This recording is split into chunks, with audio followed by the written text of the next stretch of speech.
Have you ever wondered how many dress shirts you must have to have a complete classic style wardrobe? In today's video, we discuss how many dress shirts a man should have, no matter if you regularly dress up or you hardly ever do.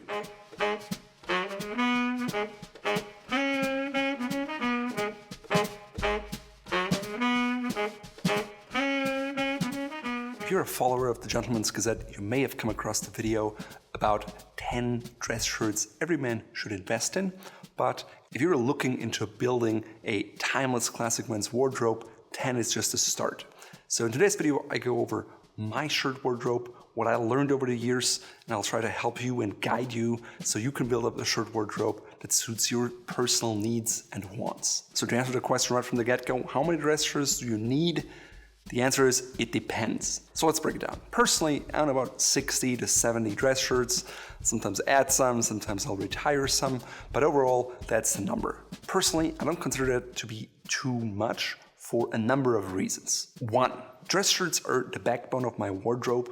I hardly ever wear undershirts, and so it's always something that protects my jackets and my outer garments from my body fluids. With the exception of going to the gym or maybe mowing the lawn, I usually wear dress shirts or maybe a polo shirt when it's really hot and I'm in a very casual setting. So for me, a dress shirt is truly an everyday piece of my attire. Two, shirts come in endless variations. Yes, you may have one white shirt, but then there are different weaves, there are different weights, there are different patterns, there are different collar shapes, different cuff shapes, different fits. And so it's not difficult for me to always come up with a new shirt that's different than any other that I've had so far. Three, I consider my dress shirt not to be just a plain white or light blue background, but I actively try to incorporate different colors into my overall outfits. So rather than going with that white shirt, I maybe go with an off-white or a light pale yellow. Four, dress shirts for me are part of an investment in my wardrobe and not a throwaway item. I still have shirts in my wardrobe that are more than 10 years old and I still have them in my rotation. Of course, the more shirts you have, the fewer you wear the individual ones, the longer they will overall last. Ironically, the oldest shirts I have in my wardrobe today, I bought used from a gentleman who was a realtor and about to retire. He had my height and he had all of his shirts made at Siniscalchi in Milano, and it's a bespoke shirt maker that is very expensive, so shirts usually go for around 500 to 600 euros, and he was just handing them to me at bargain prices, and they all had very cool fabrics, very unusual styles, and the one I'm wearing here right now is in fact one of those. It's not something I would suggest you invest in when you're just building a shirt wardrobe, but it's definitely something you can add once you have all the basics covered. If you take care of your shirts properly, which means washing them in a little bag, ideally at home, and then ironing them by hand, they should last you a long time. If you have shirts made for you, it may be a good idea to invest in separate collars and cuffs, because that's what usually wears out the first, and so you can just exchange that and still enjoy that shirt. Now, some of the old Siniscalchi shirts I have are just starting to fray around the edges on the collar and the cuffs, and since I do not have any excess fabric, I could turn them into Winchester shirts, meaning I use contrasting white collars and cuffs. That way I could still enjoy wearing the overall shirt without having to just buy an entirely new shirt. The other option would be to simply wear them as they are.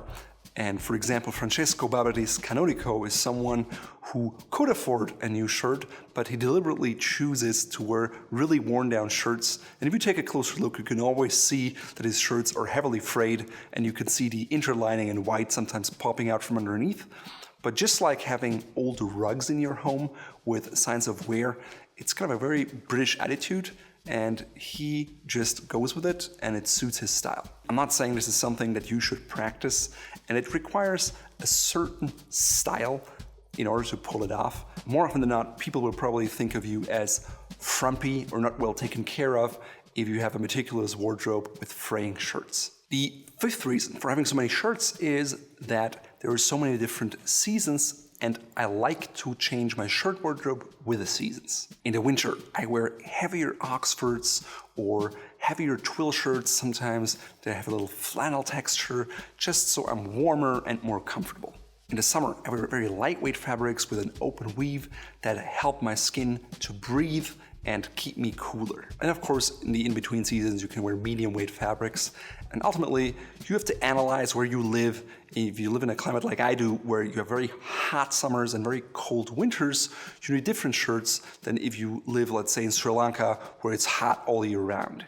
Last but not least, I'm not a big fan of dry cleaning my dress shirts. Yes, it would be easier to do so, but I have very good quality dress shirts at a dry cleaner.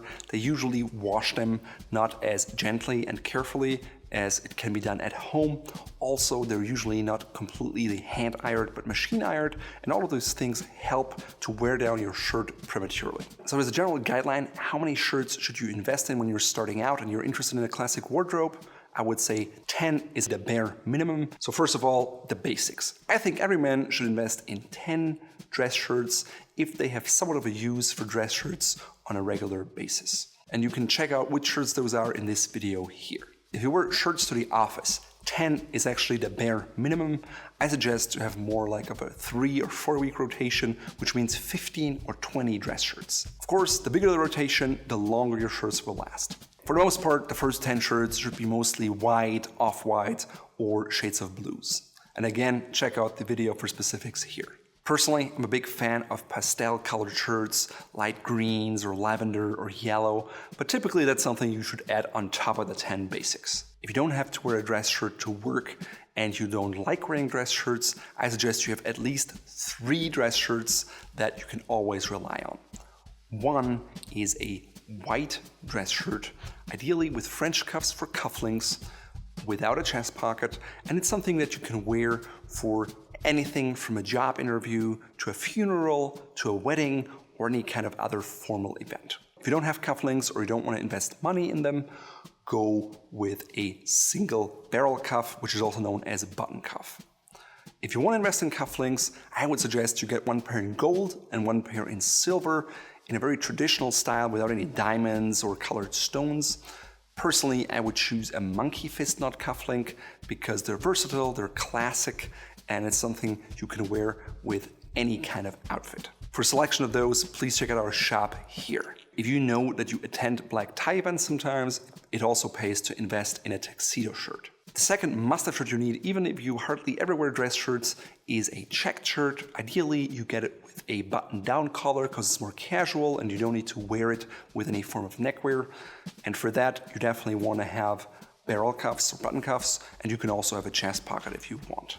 The third shirt I think you should invest in is a denim shirt because it can really help to dress down other things.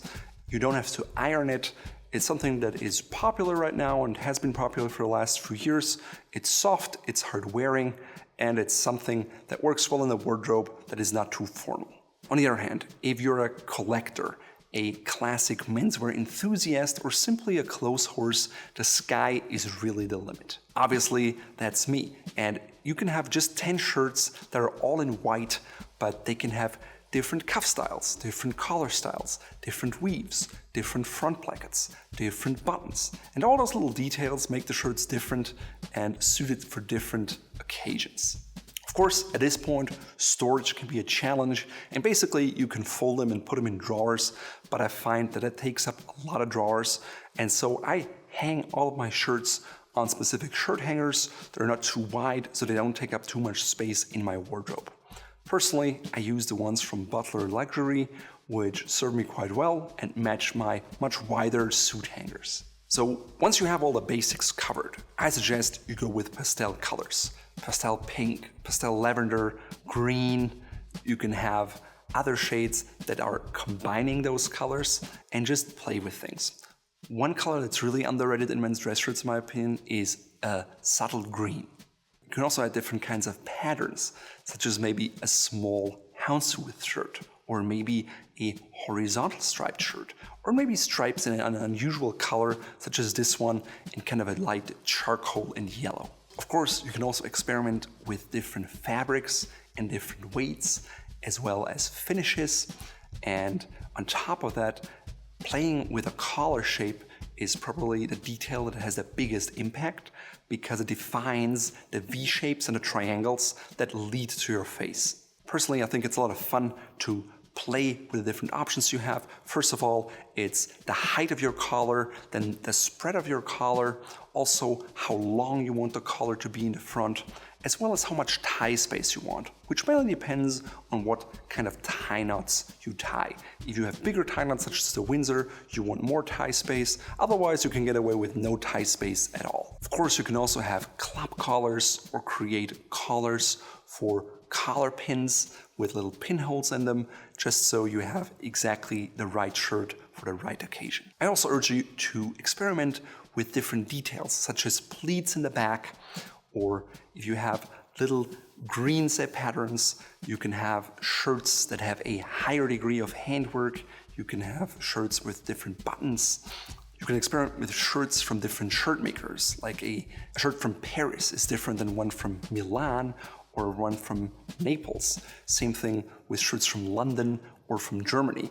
And over time, you probably create some preferences for certain kinds of shirts for certain occasions, and it's just a joy to experiment and try new things. If you attend evening events regularly, you also may want to invest in different kind of evening shirts. Some could have wide pleated fronts or slim pleated fronts. You could have different kinds of Marcella bib inserts. You can have starched shirts, and it's just interesting. And with black tie, there's not a whole lot variety in what you can do, so changing up the shirt detail has a much bigger impact than it would on, let's say, a business suit. So overall, just like with anything else in your wardrobe, it really depends on your needs and what you want. However, once you know what you're going for, it pays to start out with the basics that give you the most use for your purpose, which means the lowest cost per wear. In general, that means staying away from super flashy or unusual things, and it means that you leave them behind, even though they may be